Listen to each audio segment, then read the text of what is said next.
Os cainitas foram uma seita religiosa do século II formada pelos descendentes bíblicos de Caim. Para eles, Judas Iscariotes nunca foi um traidor, mas sim incumbido de levar a cabo a mais nobre e difícil das missões: libertar Jesus do mundo material criado pelo Demiurgo, o Deus cruel e tirânico do Antigo Testamento. O meu convidado de hoje do Pod Lendo não teve medo de polêmicas, nem tampouco de explorar os limites da fé, para escrever aquele que foi eleito o melhor romance de suspense nacional pelo último Prêmio Aberst de Literatura. Seja muito bem-vindo ao Pod Lendo, meu amigo, meu parceiro, André Alves. Muito obrigado pelo convite, Thiago. É um prazer estar aqui falando com você. Sempre muito legal te encontrar, ainda mais para falar de literatura, de livros, daquilo que a gente ama.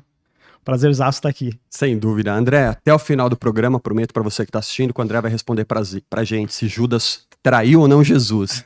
Mas antes eu quero mostrar a relíquia de Judas, é desse livro que eu estou falando aqui, livro premiado pelo Prêmio Aberst de Literatura, melhor suspense do ano.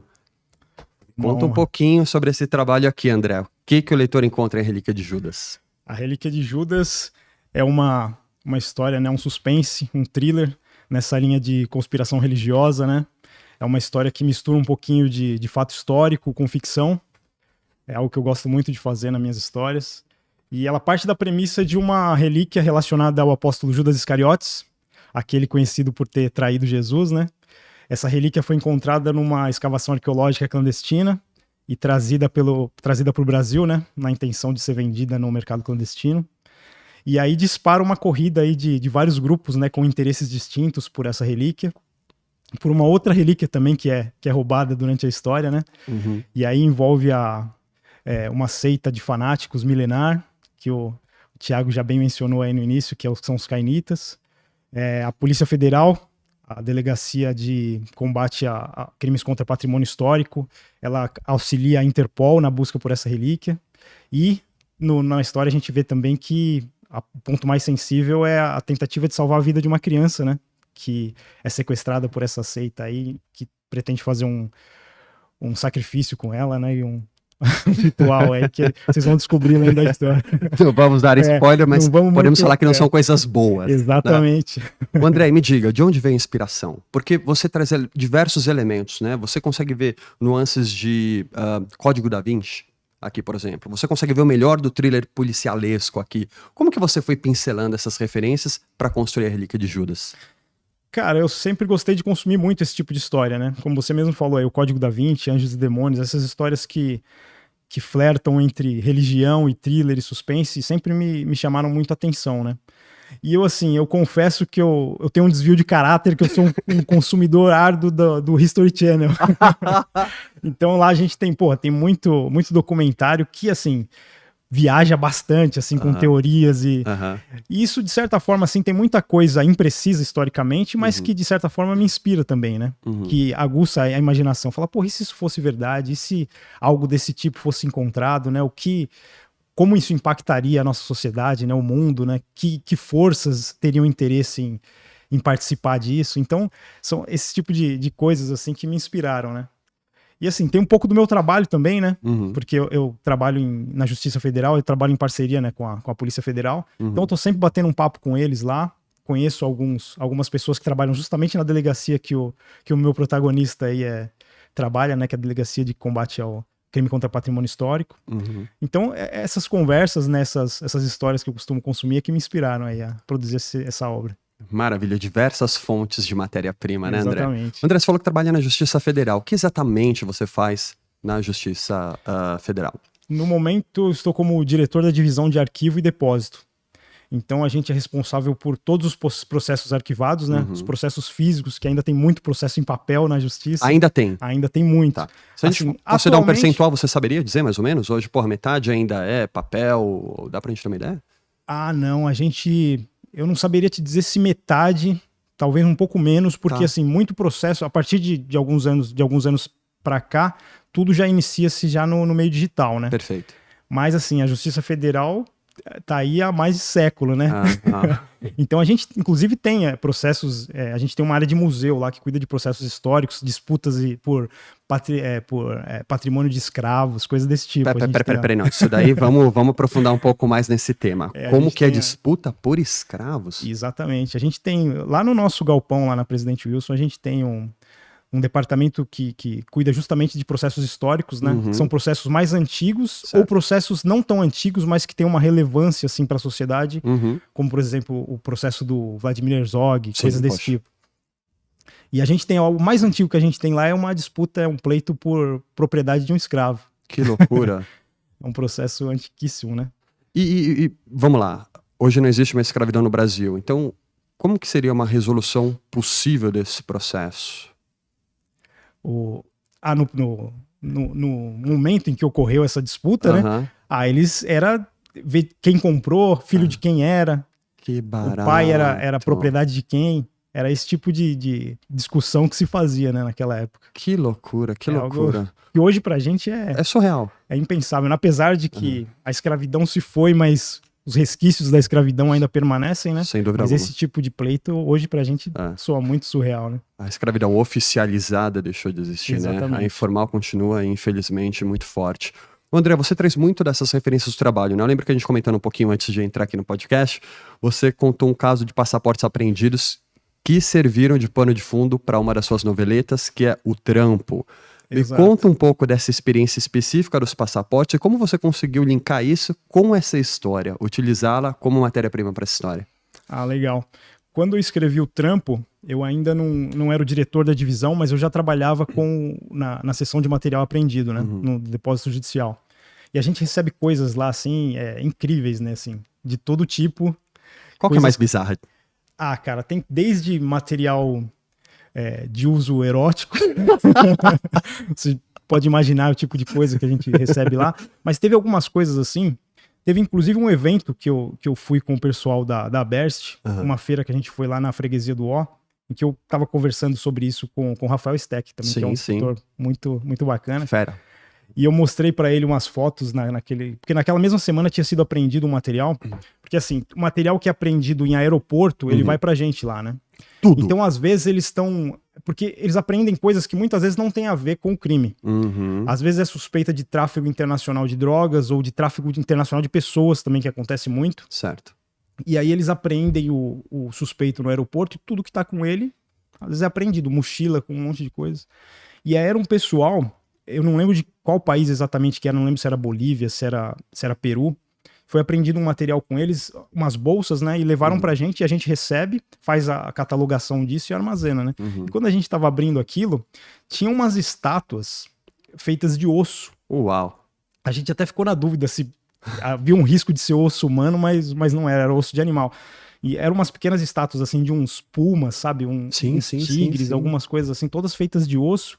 E junto daquilo tinha um material, assim, que eu, assim, como leigo, não saberia identificar se era alguma religião ou se era ritualístico, mas eram uns colares, assim, aparentemente umas guias feitas com dentes, assim, e uns discos que, assim, não tinham muita identificação, mas os trechos de texto que tinham escritos na capa davam a entender que era algo relacionado a algo ritualístico também, assim, de alguma religião, de alguma seita. Isso daí também, quando eu vi, me inspirou bastante também. Imagino. Já começou, a imaginação já foi longe, né? E esse caso específico aí que me inspirou a escrever O Trampo foi um lote de passaportes que foi pego também com estrangeiros, né? Era um pessoal que foi preso aqui no Brasil, eles eram do leste europeu. E tinham passaportes de vários países, eram todos passaportes falsos, né? Mas de vários países, assim. Aí você via foto da mesma pessoa com passaporte de várias nacionalidades, da Europa, né? Todos eles.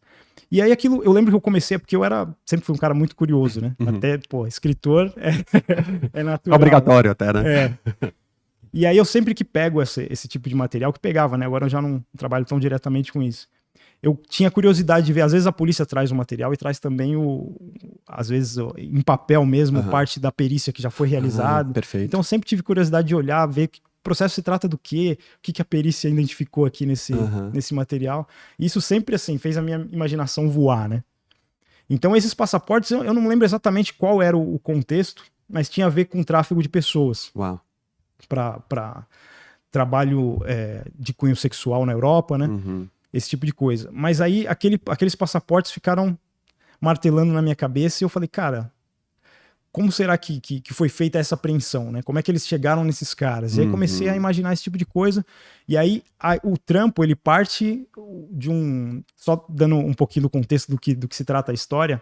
É a história de um motoentregador, né? Um motoboy, que ele aceita um serviço não muito legal, né? Para ser realizado durante a madrugada em São Paulo, porque ele tá interessado em levantar uma grana extra para realizar um sonho da namorada dele, né? Que ela quer um anel de noivado específico, então ele topa fazer isso daí. E aí esse primeiro trabalho dele, esse único trabalho que ele tem que fazer na noite é justamente esse, de levar passaportes falsos de um empresário de um ponto para outro da cidade. E aí, durante essa travessia, é quase que a Odisseia de Homero. Né? Ele passa por um monte de coisa e sofre um monte de coisa. E aí, se a galera tiver interesse de ler, inclusive, o trampo, na próxima sexta-feira, durante o dia todo, vai estar rolando aquela promoção do Encha Seu Kindle. Fantástico. Então, ele vai estar gratuito para download na Amazon durante a sexta-feira, dia 14 de agosto. Isso que eu ia falar, sexta-feira, dia 14. Talvez o programa vá ao ar depois, mas entendi. De qualquer maneira tá registrado. Mas ele vai estar disponível. Se não for lá no dia 14, também tá disponível na Amazon, de qualquer maneira, né? Bem baratinho. Perfeito. André, me diga uma coisa, você comentou sobre a catalogação dos objetos apreendidos, né? Isso. Me conta um pouquinho sobre a importância da cadeia de custódia e a importância desse trabalho, de você receber todas as provas, evidências, catalogá-las corretamente para dar andamento processual a uma investigação, a um processo. Sim, normalmente a gente recebe o material apreendido depois de perícia já feita, né? Então a gente recebe eles já com as informações, a Polícia Federal, né, na maioria dos casos, às vezes a gente recebe alguma coisa da Polícia Civil também, mas na grande maioria dos casos é da Polícia Federal.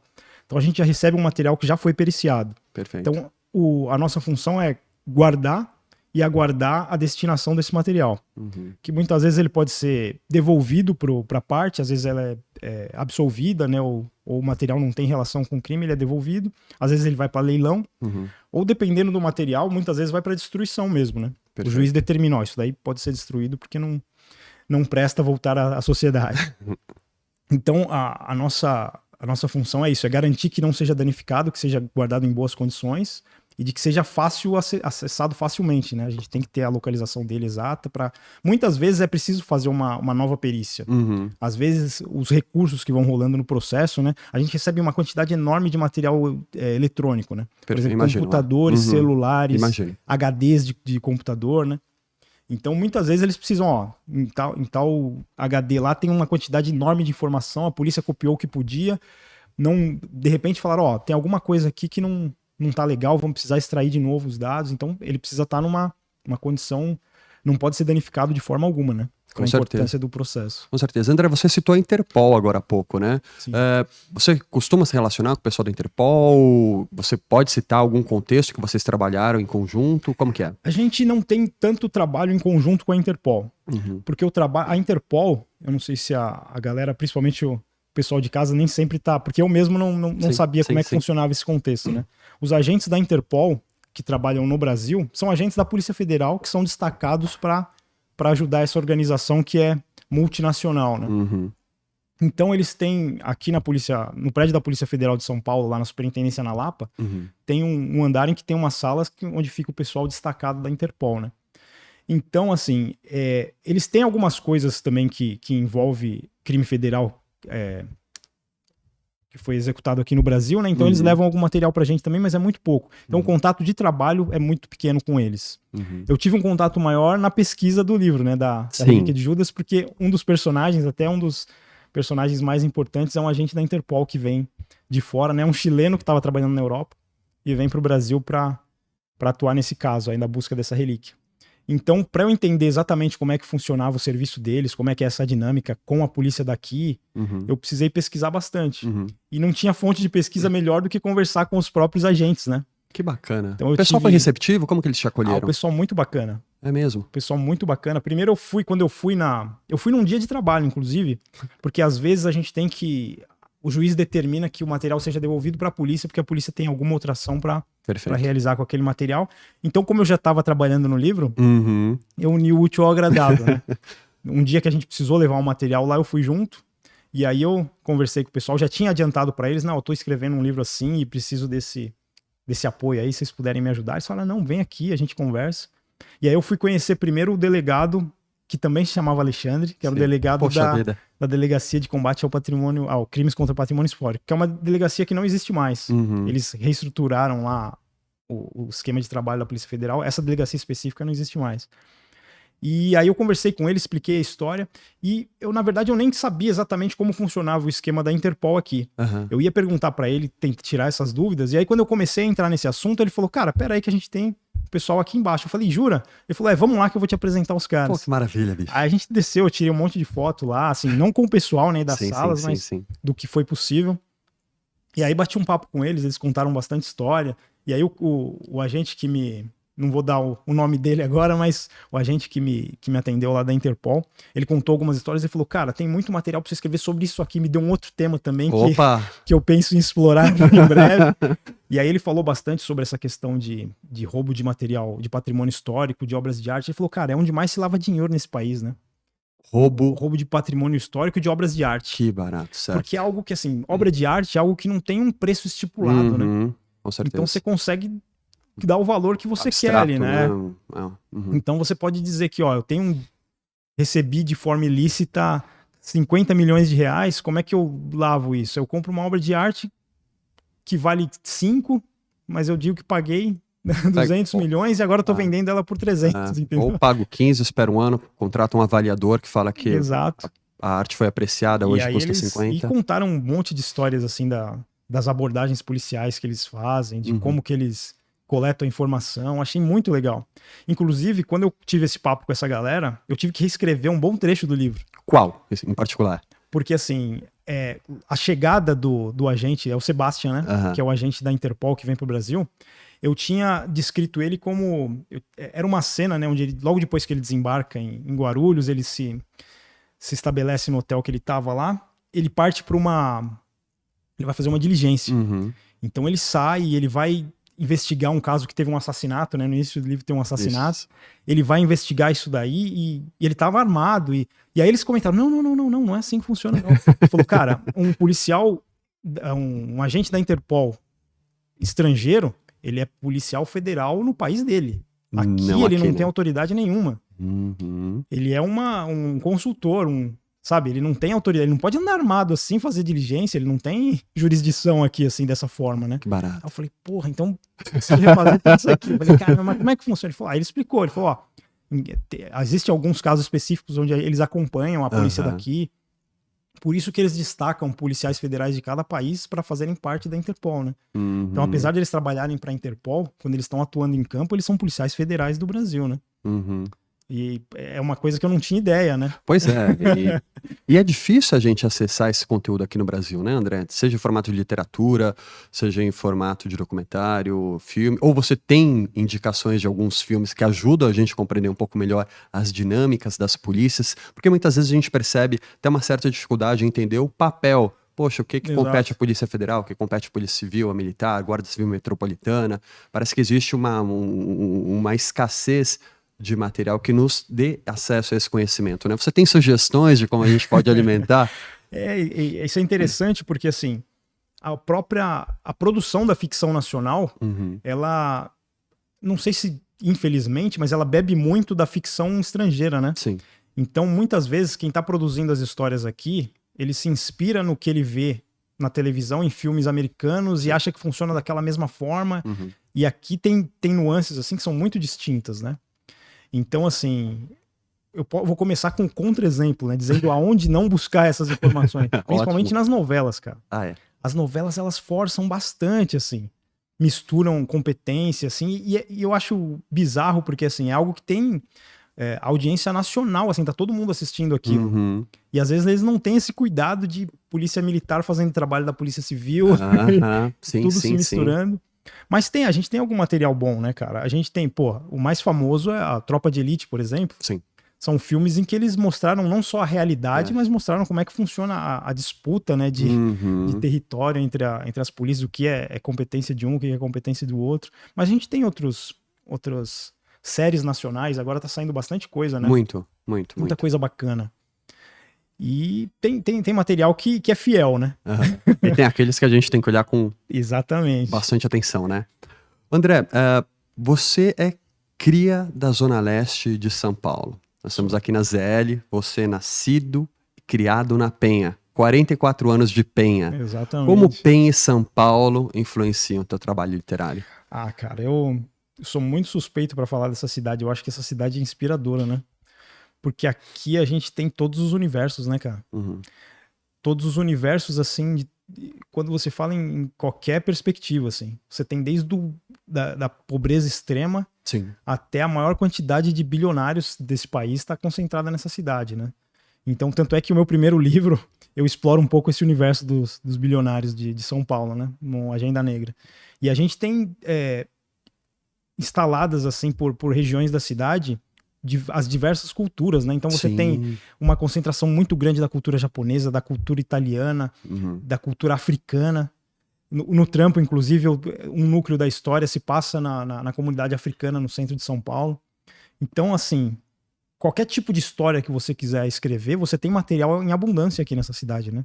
Você tem material em abundância pro terror, pro policial, para romance de todos os tipos. Você tem... no Agenda Negra também, eu exploro bastante isso, que eles transitam por ambientes onde você encontra um pessoal mais conservador, você encontra um pessoal mais alternativo, Perfeito. comunidade LGBT, que é enorme aqui também nessa cidade. Então, aqui não falta inspiração, né, cara? Quando acabarem as histórias para se falar de São Paulo, é porque não tem mais história para se falar de lugar nenhum. Exatamente, só abrir o jornal que você já vai ter Exato. bastante coisa, né? André, você tem um lugar favorito em São Paulo, cara? Um lugar que você, sei lá, se viesse um amigo teu hoje de outro país, de outro estado, fala, pô, vou pra São Paulo, preciso conhecer um lugar. Que lugar seria esse? Cara, um único lugar é difícil, né? Mas assim, tenho até algumas experiências reais, né? Quando vieram amigos de fora, não só de fora da cidade, como de fora do país, eu gosto muito de levar no centro. Sim. Porque assim, uma tarde no centro de São Paulo, você consegue mostrar muito do que é São Paulo e consegue explorar diversas formas de entretenimento, de cultura, né? Então, por exemplo, meus filhos gostam muito disso, por incrível que pareça. Apesar de serem pequenos, eles gostam muito de passear no centro, assim, eles gostam de ir no bairro da Liberdade.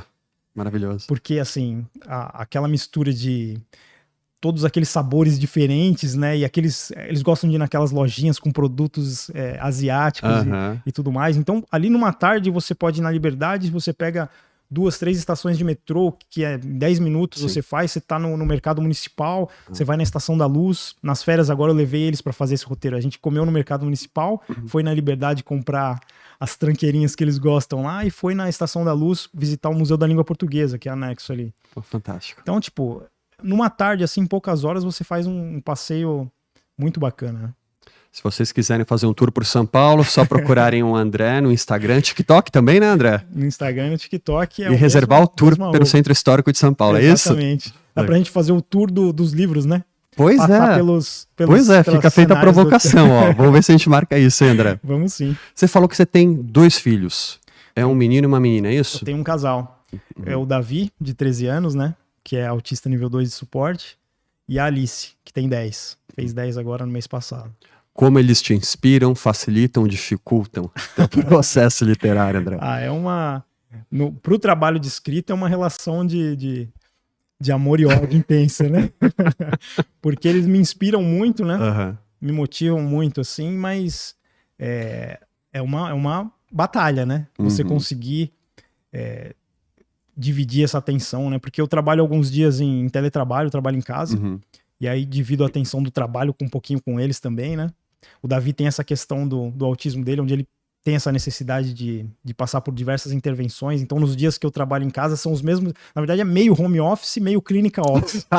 Eu passo parte da tarde na clínica acompanhando, trabalhando lá com o notebook no colo. E, assim, a escrita, eu acabo concentrando a escrita na parte da manhã, que é quando eles estão na escola, né? Quando você consegue respirar um pouco, Exatamente, né? Porque aí eu consigo concentrar um pouquinho mais da minha atenção sem essa disputa, né? André, e o que o autismo te ensinou? E o que você gostaria de ensinar sobre autismo para quem está assistindo a gente e talvez não seja familiarizado com ele? Cara, o autismo, ele entrou na minha vida quando a gente teve o diagnóstico do Davi, né? Uhum. Há 10 anos. Em outubro agora vai fazer 10 anos. A gente teve o diagnóstico dele em outubro de 2016. Então ele estava com 3 anos de idade, é Ele isso? tinha 3 aninhos. E assim, no primeiro momento foi um choque pra gente, porque a gente não sabia nada, né? Tanto eu quanto a mãe dele, a gente não sabia nada sobre isso. Eu falei, e aí, como é que é? Tem cura? O que a gente precisa fazer pra resolver? E a galera costuma muito falar sobre um luto pós-diagnóstico. Uhum. Porque eles dizem que é como se morresse uma versão da criança que você estava projetando e aí a partir dali tá nascendo uma outra pessoa. Uhum. E é um pouco disso, sim. Só que depois daquele luto eu já virei a chave e falei, beleza, então o que a gente pode fazer para ajudar ele? Que o objetivo desde então era que ele seja um adulto funcional e o máximo independente possível. Perfeito. Porque eu não vou estar aqui para sempre. É esse o medo dos pais autípicos, né? E de qualquer pai, né? É esse. É como é que o mundo vai tratá-lo quando a gente não estiver aqui, né? Então, assim, comecei a estudar tudo que era possível e tentar aprender todas as ferramentas que estavam disponíveis e que ainda estavam em desenvolvimento para ajudar ele no desenvolvimento dele, né? E é uma luta, uma batalha constante todos esses anos, né? O autismo me ensinou uma coisa, cara, que, assim, me transformou como pessoa nesse sentido, que foi você entender como... Porque assim, a gente pensa nos filhos, a gente começa... Quando eles estão na barriga da mãe ainda, a gente já começa a imaginar, né? Muito. Como é que vai ser a minha dinâmica com ele? Como é que vai... O que ele vai gostar? Será que ele vai gostar das mesmas coisas que eu? Eu lembro que eu pensava assim... Inclusive, a minha paixão pela leitura começou na adolescência com as HQs, né? Eu lia muito X-Men, né? E Capitão América, essas coisas. Eu tenho até hoje aquela pilha de gibi dos X-Men. E eu ficava imaginando, porra, será que ele vai gostar? Será que ele vai querer mexer nas minhas aqui? Eu vou trocar com ele para ele ler. Então eu imaginava que ele teria gostos e prazeres parecidos com os meus, né? Que é uma coisa meio natural. Ele vai gostar de futebol, vai gostar de filme, de ler. E aí, de repente, a criança nasce e começa a dar sinais distintos de uma criança típica. E você começa a aprender a entender como é que é aquilo e falar, cara, é uma pessoa completamente diferente. Uma pessoa que não gosta de... Não é que não gosta, mas que não tem essa necessidade de estar em contato com outros, né? Porque o autismo é isso, ele é suficiente, né? Suficiente, né? Ele se auto-entretém. É. Ele não precisa dessa troca. Isso pra mim não fazia sentido. Eu imaginava, pô, como é que uma criança sozinha, tendo um grupo de crianças ali perto, ele tá sozinho, ele tá sofrendo com aquilo.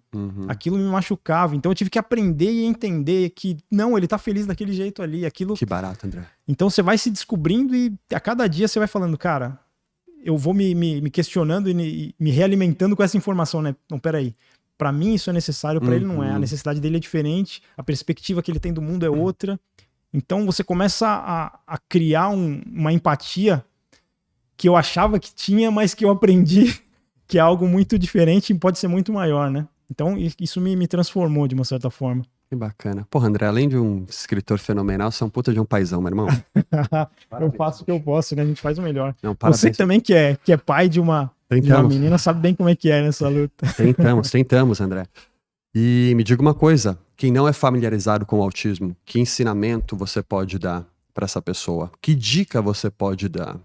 Pô, tô num ambiente, tenho um colega de trabalho, tenho um parente, filho de um amigo, tô em qualquer contexto com uma pessoa que tem autismo, né? Como eu me comporto, como eu posso contribuir, o que eu não devo fazer? Cara, o autista, ele tem que ser visto como uma criança, né? Se for uma criança, ou como um adulto, como qualquer outro, né?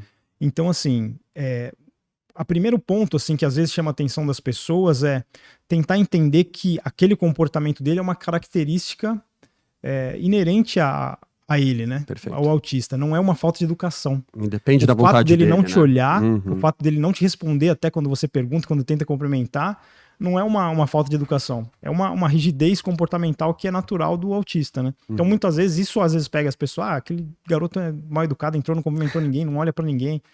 Mas não, é uma característica diferente. E às vezes, assim, entender quando um pai de autista tá tentando, não consegue ir à festa que você convidou, aos eventos de família, muitas vezes, porque às vezes a criança tem alguma crise e tudo bem, e é assim que funciona, e dar esse apoio também, né, e aceitar. Essa é uma das principais dicas que precisam ser dadas. Maravilhoso. André, você falou um pouquinho de X-Men, falou de Capitão América. Essas foram as primeiras histórias que te fisgaram, que você realmente lembra de ter submerso naquelas aventuras, de falar, pô, tem alguma coisa gostosa aí. e te provocar também no sentido de falar, pô, e se fosse eu contando histórias semelhantes? Foi mais ou menos com X-Men, com HQs que você descobriu a literatura, o fascínio de contar histórias, ou esse processo se iniciou antes ainda? Cara, foi mais ou menos na mesma época, né? Porque assim, no colégio, até mais novo, o colégio sempre te incentiva, né? Traz algumas leituras, mas pra mim, naquela época, eram leituras que eu considerava muito maçantes. Assim, não tinham a ver comigo, eu não via identificação com aquelas histórias, então lia por obrigação mesmo, né? A minha mãe, eu sou Tipo os filho clássicos da literatura nacional, você fala? Exato, Tá. é. Minha mãe era professora, então ela tentava me incentivar também. Inclusive, alguns livros ela comprou pra mim pra tentar me trazer esse prazer, mas não foi aí ainda que isso me pegou. Valeu a tentativa, mas não foi. E aí, mas eu comecei a gostar, assim, o que mais me chamou a atenção no primeiro momento foi a estética. Olha. Aquelas cores, né? E que eu passava na banca de jornal e via aquelas cores e aqueles super-heróis, eu falava, cara, que legal. E aí eu quis comprar algumas e ter as primeiras só pelo visual mesmo. Só que os X-Men, ele tem um lance que é o seguinte, eu já tava numa adolescência mais... Não era o início da adolescência, né? Então eu já tava começando a ganhar um pouco da noção do mundo.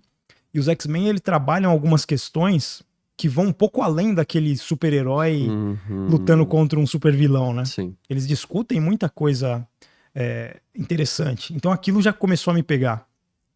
E na adolescência também teve um outro lance que, assim, eu tinha um grupo de amigos que gostava muito de jogar RPG. Pô, que legal. Então, porra, aquilo foi também... foi meu primeiro passo, assim, de criação de histórias, foi ali. A gente criava histórias... A princípio era mais, assim... Não tinha nada a ver com literatura policial, com suspense. Eram histórias de fantasia, né, cara? De monstros, de orcs, de guerreiros. Era D&D, Dungeons and Dragons. Começamos por aí. Legal. Uma coisa muito medieval, legal. Né? Exato. E aí depois a gente chegou até a migrar para outros tipos de cenários, né? Para cenário contemporâneos, né? Histórias de investigação, de espionagem, esse tipo de coisa. Então ali eu comecei a criar as primeiras histórias, assim, na orelhada, né, cara? Tentando entender, baseado também nas referências que a gente tinha, que eram os filmes, né? Filmes americanos, o que a gente via na tela quente na época. De segunda-feira à noite. Bicho, Era aí as referências que a gente tinha. Verdade. E aí depois eu teve uma época que eu parei, assim, de ler mesmo, né? E não tava mais consumindo mais literatura. Depois, mais adulto, que eu voltei a ler. Aí eu lembro que eu ganhei num amigo secreto um livro que você deve conhecer, chamado O Cemitério, de Stephen King, que é o que inspirou o filme Cemitério Maldito, né? E ali eu comecei a ler aquilo lá e eu falei, cara, que impressionante, cara. A profundidade, né, a complexidade dos personagens, né, e é uma coisa, porque eu já tinha visto o filme.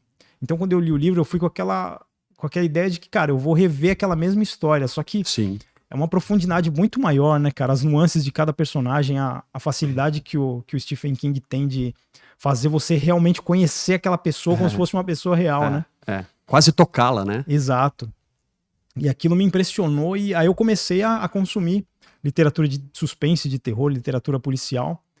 E o que me virou a chave, assim, de falar, cara, eu tenho vontade de produzir algo desse tipo, foi quando eu comecei a ler Tony Bellotto. Poxa, maravilhoso.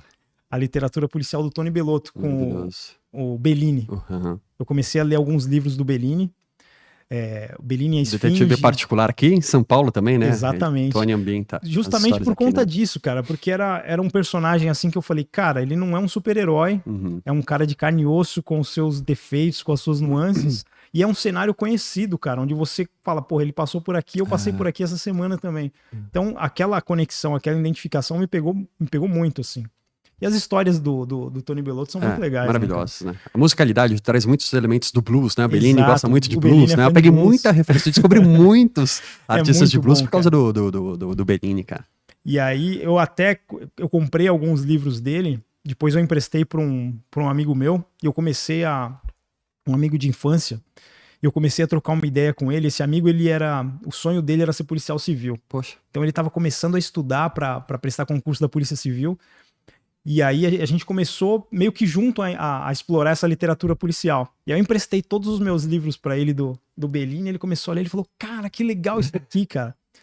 E aí em 2021, quando eu terminei de escrever a primeira versão do Agenda Negra, que eu mandei pra Flive. Foi na semana que eu tinha uma call marcada com o Lucas, né? Que ele tinha falado que gostou, que ia publicar. Lucas Publisher da editora Exato, Flive. Lucas De Luca. Esse meu amigo, ele sofreu um acidente e veio a falecer, né? Puta vida, bicho. Tanto que na publicação do Agenda Negra, na primeira página, eu coloquei a dedicatória pra ele lá. E aí ficou com ele, todos esses livros do Bellini. Aí foi um momento, assim, que me marcou bastante, assim. Eu dediquei pra ele esse primeiro livro, coloquei a dedicatória do... Nossa, que do Agenda paulada de Negra. emoção, hein, bicho? Você tá no céu por conta da publicação e você tá no inferno por conta da perda de um amigo, hein? Foi uma tragédia, né? Um cara muito bacana, tinha a mesma idade que eu. Uau. Foi novo. André, vamos dar um passo para trás, quero falar de Stephen King com você, mas você falou de X-Men e eu tenho a obrigação de perguntar qual que é o seu mutante favorito. Cara, o meu mutante favorito, ao longo dos anos, variou um pouquinho. É mesmo? Mas assim, por mais tempo, o cara que mais me chamava atenção era o Gambit. Pô, que legal, cara. Até não só por conta das HQs, mas por conta daquele desenho que agora até eles trouxeram de volta, né? O X-Men 97. Porque eu sou uma criança dos anos 90, né, cara? Eu assistia muito os desenhos dos X-Men. E assim, eu achava impressionante, assim, me chamava muito a atenção aquele lance de que no desenho eles trabalhavam muito isso. Aquela dualidade dele de a galera falar, pô, será que ele é o traidor da equipe? Ou será que não é? E ficava aquele lance, ele tinha aquele aspecto até um pouco caricato de sedutor francês. Sim, né? sim, muito, cara, muito. Que era curioso também. Todo movimento era uma pose, né? Exato. Mas aquele lance de ele é ou não é um traidor, sempre me chamou muita atenção, assim, cara. Eu gostava bastante, achava muito... Era os primeiros níveis de complexidade que uma criança, um adolescente conseguia enxergar e se admirar, né? Eu achava muito bacana, por isso que era o meu favorito, assim. Que bacana. Dentro do universo do RPG, Dungeons and Dragons, você costumava jogar com algum personagem, um paladino, um ladrão, um bardo, Cara, eu gostava um guerreiro? de jogar com elfos. Com elfos? Com elfos. Eu sempre tive um pouco dessa pegada um pouco mais um pouco no ar, né, pra dizer assim. Então eu gostava dos elfos negros. Porra. Uau. Até tem um filme do Thor onde eles fazem uma referência com elfos negros lá, mas não era nada daquilo. Era mais os elfos negros que eu gostava de criar, assim, pras histórias que eu jogava, eram mais na linha, assim... Eram elfos parecidos com aqueles do Tolkien, né? Que a gente vê em Senhor dos Anéis, só que eles tinham uma pegada mais sombria, né? Era um povo mais... Também tinha um pouco dessa dualidade, né? De não eram paladinos, não eram bonzinhos, né? Era um pouquinho mais complexo. Eu sempre gostei um pouco mais dessa vertente de personagem, né? Muito bacana.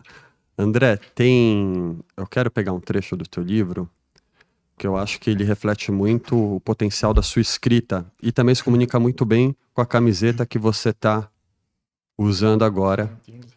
São os 4 assassinos. Estou vendo o Tony Montana, o Psicopata Americano, Taxi Driver e, bom, Jack Nicholson dispensa comentários. Vamos ver se eu encontro aqui essa parte, que eu acho que ela comunica muito, muito, muito essa tua pegada de trazer elementos da violência, mas de uma maneira que não se é pedante. Deixa eu ver se eu encontro aqui, Andrezão. Eu achei que eu tivesse marcado, meu amigo. Bom, vamos tocando papo enquanto eu encontro essa passagem aqui. Encontrei outra. Não tem a ver com violência, mas acho que dá pra gente pegar esse gancho aqui, André, porque tem uma passagem que me tocou bastante. Eu vou ler esse trechinho e vou querer que você responda essas próprias perguntas que você coloca aqui no texto, tá? Legal. Vamos lá. Marcel gostava de imaginar o que se passava na cabeça daquelas pessoas. Quais os últimos pensamentos seriam registrados antes de ele completar o seu serviço e lhes tirar a vida?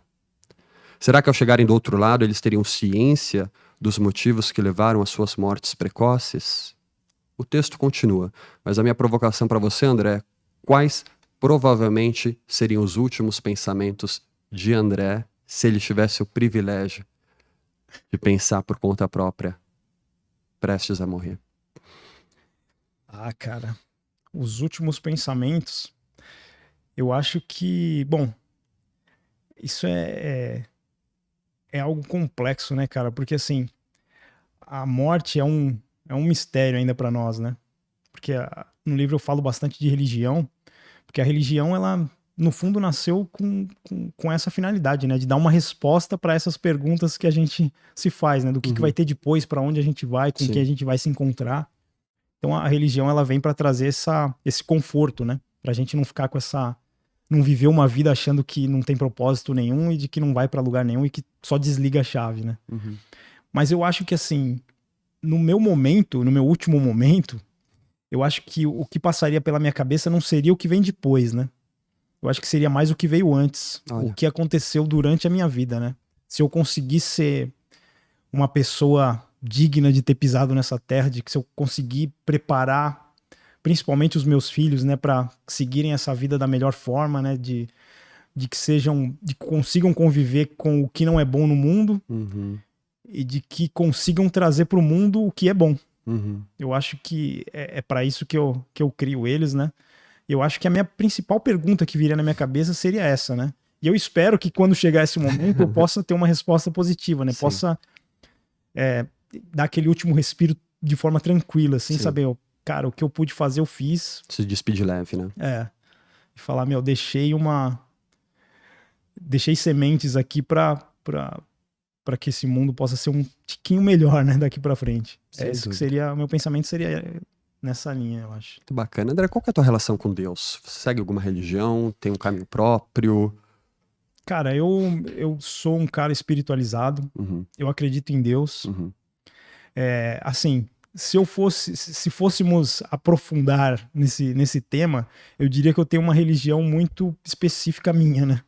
Porque eu não encontro nenhuma religião hoje que case, assim, 100% com todas as crenças que eu tenho, né? Então, assim, eu fui criado na religião católica, meus pais eram católicos, então eu fui batizado, fiz primeira comunhão, fiz crisma, fiz todo aquele... Me casei na igreja católica. Então eu tenho assim, a minha relação com a igreja católica é mais próxima. Sim. No entanto, eu não posso dizer que não posso me chamar de um católico porque eu não congrego, né? Eu não comungo de todas aquelas crenças, né? Todos aqueles dogmas. Mas eu acredito num Deus, eu sou monoteísta. Acredito que existe um Criador. E quando, assim, eu converso com as pessoas sobre Deus, eu relaciono Deus, assim, a duas palavras. Que é amor e pai. Então, na minha dúvida, assim, sempre que começam aquelas discussões, Deus não permite isso não é de acordo com a vontade dele, isso não é legal, você não pode fazer isso, você não pode ter relação sexual antes do casamento, você não pode fazer uma tatuagem. Quando começam essas discussões, eu sempre levo para esse ponto, assim, para esse canto da conversa.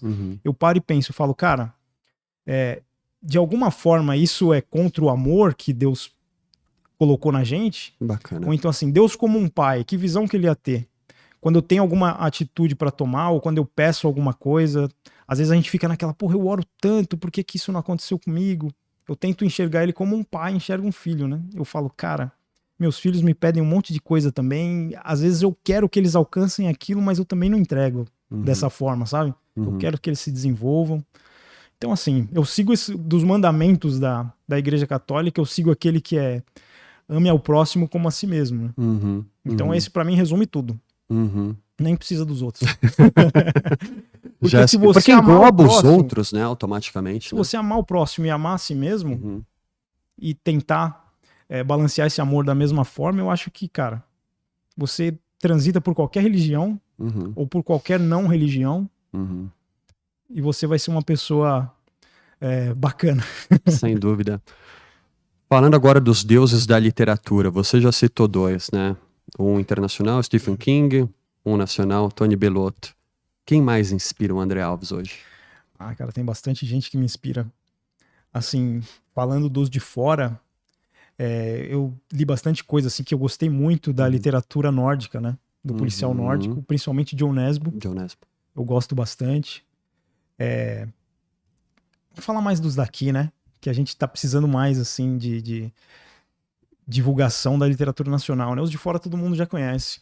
Então, assim, eu gosto da Cláudia Lemes, que me inspirou e me ensinou muito, né? Ela assina a orelha, né? Do A Relíquia de Judas, né? Ela fez um Grammy pra essa história. Ela foi a leitora crítica, né, desse livro aí. Fenomenal, mestre. Que, assim, me ajudou demais.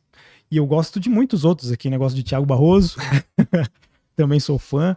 Gosto de Isa Artagão, gosto da Larissa Brasil. A Isa venceu o melhor crime, né? Pela Berst, não foi? Foi também. Com legítima Ela já tem, acho defesa, que, uns né? 2 troféus. É, a troféus Isa é desse, fera. Ela é boa demais. Gosto de... Bom, já falamos de Tony Bellotto.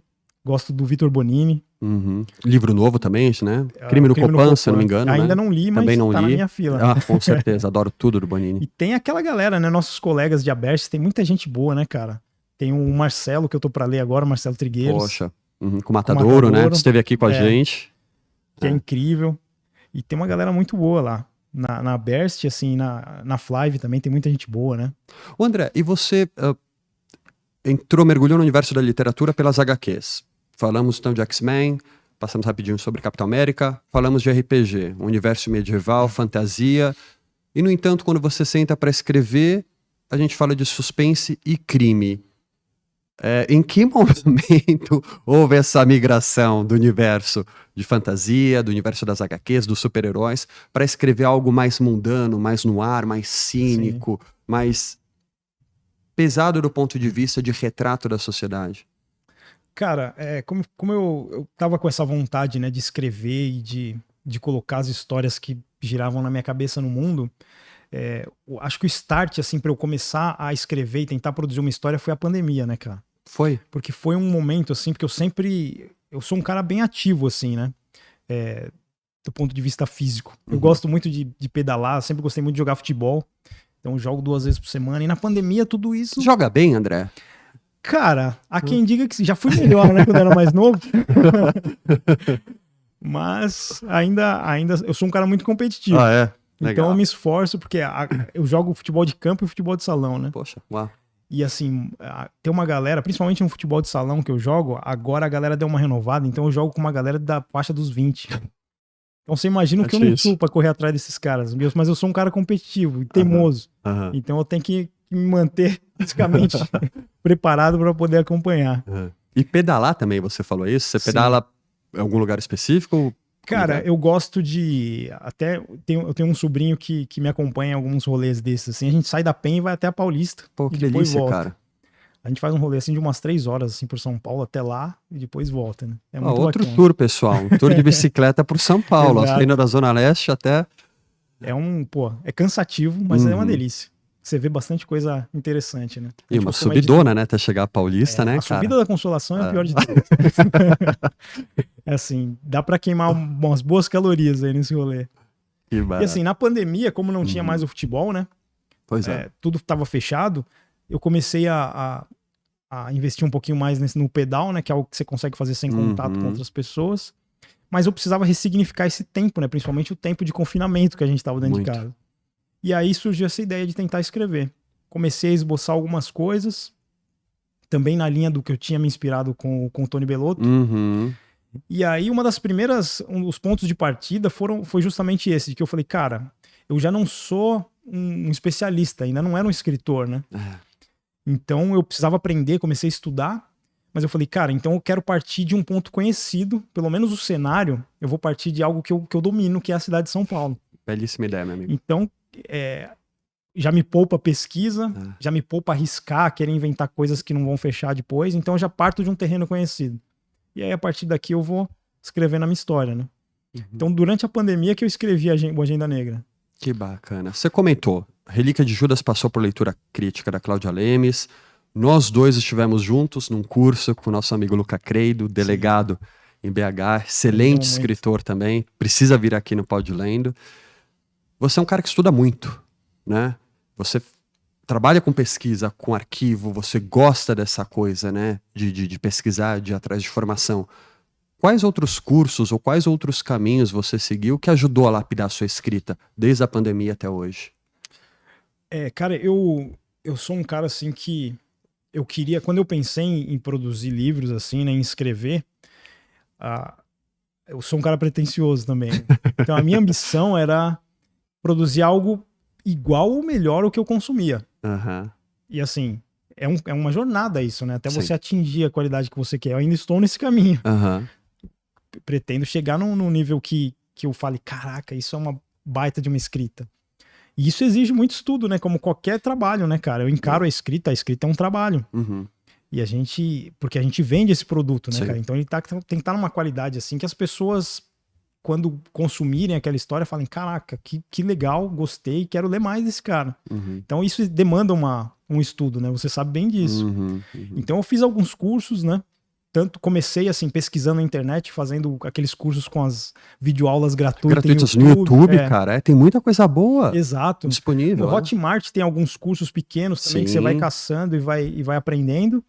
Aí o que foi uma virada de chave foi o curso da Cláudia mesmo. O Bold. Né? O Bold. Ah, maravilhoso. Da Cláudia cara. Lemes. Eu fiz o Bold, que me desenvolveu demais. E depois eu fiz um ano da mentoria com ela, né? Ah, que legal. ProWriter. Aham. Junto com, assim, é um curso, assim, que além do conteúdo ser magnífico, porque vem de uma pessoa que conhece demais e que sabe ensinar, o que eu acho muito legal nesses cursos, e você pode dizer também, é que a gente faz em conjunto com outros escritores, que muitas vezes já é uma galera que sabe muito e tem muito para trocar. Pois é, a troca, cara. Isso é fundamental. Era um grupo, assim, do ProWriter que foi em 2024, 2023,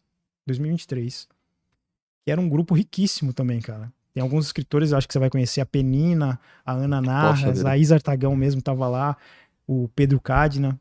Era uma galera, assim, muito bacana. E eu aprendi tanto com a Cláudia como com eles, né?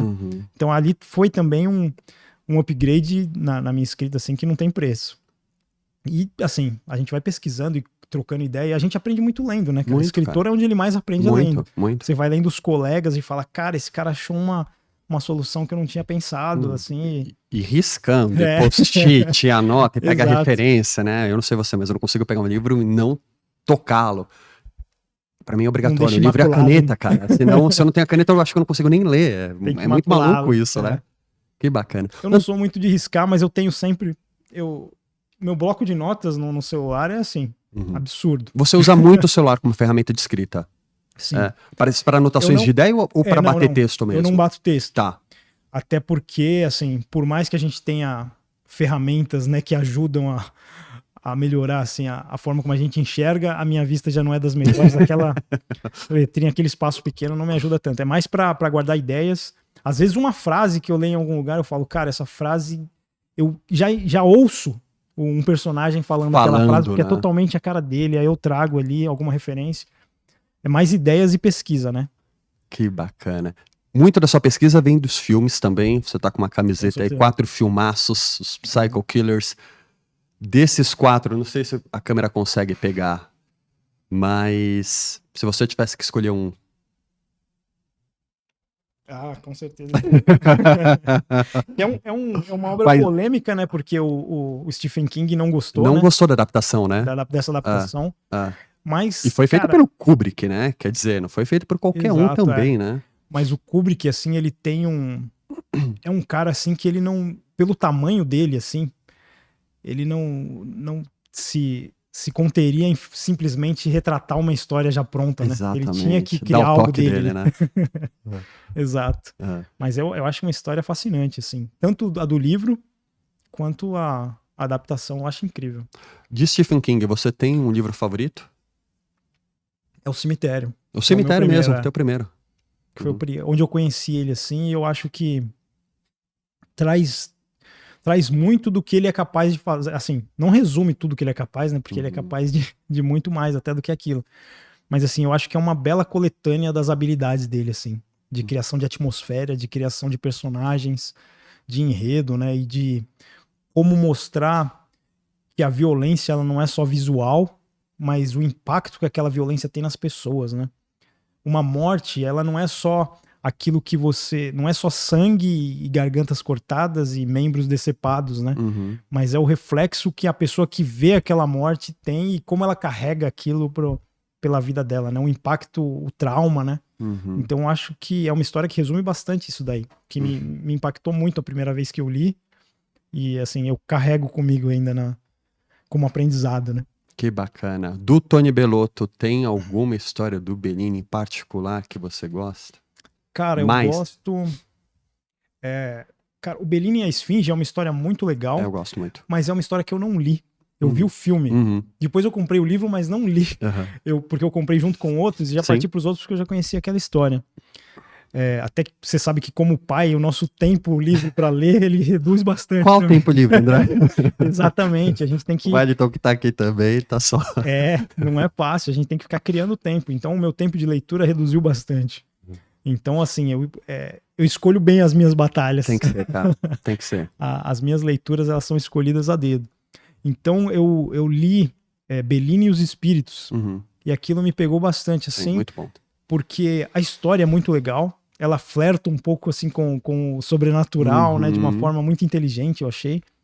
E ela também é um passeio lindíssimo por São Paulo, né, cara? Muito, muito. Hoje o André tá lendo o quê? Hoje eu estou lendo Cláudia Lemes. Qual dela? Eu estou lendo Inferno no Ártico. Perfeito. Estou lendo Inferno no Ártico no Kindle, não tenho físico. Tô no começo ainda, tô curtindo bastante. Eu acabei de ler, o meu último foi o Pablo Zorzi. Eu li o Homem de Palha. O Homem de Palha. E pretendo que tem ler a o próximo, continuação, Irmãos né? de Palha.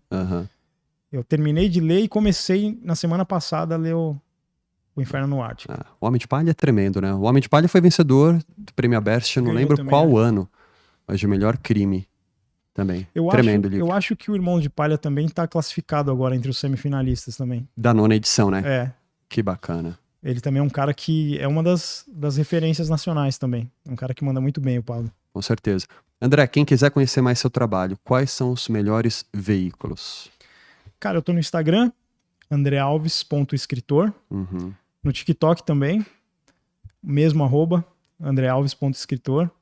Tem uma outra coisinha no YouTube, mas ainda engatinhando.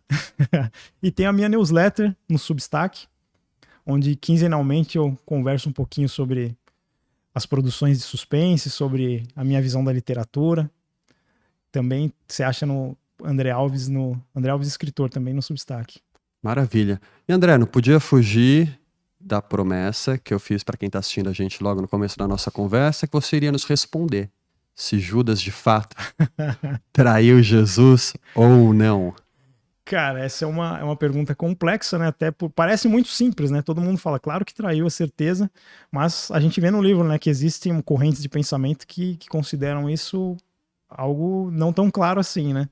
Tem gente que acredita que não, que ele só cumpriu uma missão, que Jesus já sabia que aquilo ia acontecer, que ele foi uma missão aceita, né?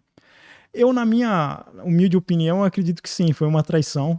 Ele recebeu lá as 30 moedas dele, tanto é que se matou, né? Segundo a história, ele se matou pelo peso na consciência, culpa, né? Pelo remorso.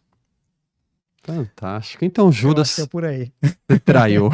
Se a dúvida continua em relação a Capitu, a Judas não temos mais dúvidas. Tá? É mais claro. Maravilha, André. Prazerzaço ter aqui, meu irmão. Muito obrigado. Wellington, obrigado pela produção, meu querido. E obrigado a você que acompanhou a gente aqui no Pod Lendo. E fique ligado para o nosso próximo encontro. Muito obrigado. Valeu.